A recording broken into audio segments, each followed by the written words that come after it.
good morning. Um, I'm going to talk about whether religion should not play a role in governmental affairs. So just imagine that you're sitting in your living room, or more realistically, right now, in the Netflix party tab, watching an intense war movie with the protagonist. While the protagonist is facing a very difficult obstacle. Um, and then at one point he says, one of those dramatic scenes, "May God be with us." And you just sit there thinking, God? What God? I'm an atheist.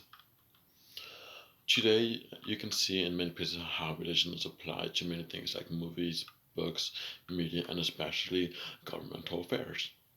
But why are they in place? Is it solely because it was one of the founding religions that came to the Americas and therefore dominated the country when the Constitution was made? We clearly have in the governmental affairs many references to religion. But while we are a nation where people can freely practice religion, the government constantly makes decisions on reference to God as their mighty leader and His word in the reasoning behind bills and laws. And this should not be the case, because if we had a different religious leader every year and gave them the ability to freely change everything as they see fit, everything would change so much, so drastically every single year. In times of crisis, politicians tend to turn to religion in order to comfort the public, and that leads to many people being uncomfortable because they are stating their own religious beliefs from one perspective. Thus, they try and create a authority by saying that strong leaders are believers in God, which they are trying to get up to gain popularity for high positions. During his campaign for presidency, Ted Cruz mentioned several events that happened, which he stated happened because those people were strong believers in God, and that because because they were believers in God, God granted them the right to continue with their plan. Ted said in one of his speeches, Reagan's plans would have seemed unimaginable, and yet, with the grace of God, that's exactly what happened. In addition to that, people have before claimed that the reason a candidate rises is because that person is the chosen one, chosen by God Himself to do great things.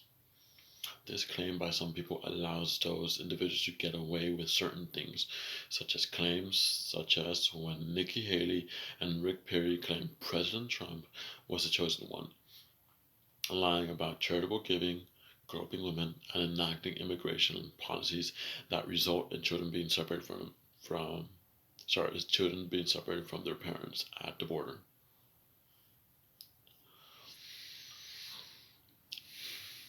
So, politicians also use the word of God as a way to justify their decisions or actions.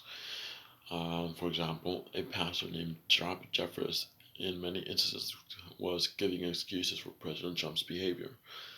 When he was questioned about Trump's behavior regarding the bribery of paying two women that President Trump had an affair with, Jeffers responded with, "Well, it's not really that hard to figure out when you realize he is the most pro life, pro religious, liberty, pro conservative judiciary in history."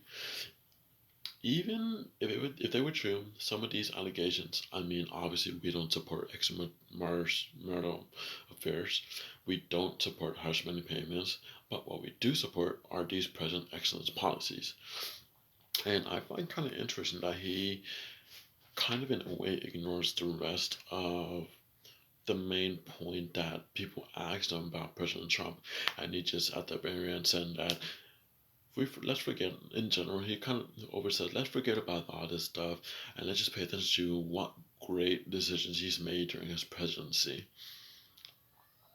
Some very brush off kind of maneuver there. Another topic that has received a huge amount of attention is the topic of should homosexuals be allowed to marry. In 2013, a measure called the Marriage and Religious Freedom Act, written by Republican Raw Labrador, was introduced in the House. This measure would have allowed businesses, programs, and more to deny certain rights to people who were in the same sex marriage, which could have opened the doors to more discrimination. And so the deal with this measure was that say you're having a sick day, and or your partner is having a sick day. If you ask to have some time off to take care of either yourself or your partner, that business could have had a right to say no to you and force you to still work while you're still sick. And this applies to just about any other government. So they can go be done with the IRS. It can be done with DMV, anything. Um, and it doesn't just have to be 6 days. They can be just withholding basic human rights to you, like the right to get a license, or the right to um, be credible. In a world where we definitely have religious freedom, that shouldn't mean that the people who govern us should be using their religion to justify their own actions or validate themselves. We, after all, have our own individual beliefs and have the ability to be respectful and not step over other people's boundaries. Why can politicians do the same? So pay close attention when you hear a politician on TV quoting passages from the Bible or declaring their support for God. Ask yourself this: are they trying to sound with themselves too? Thank you very much.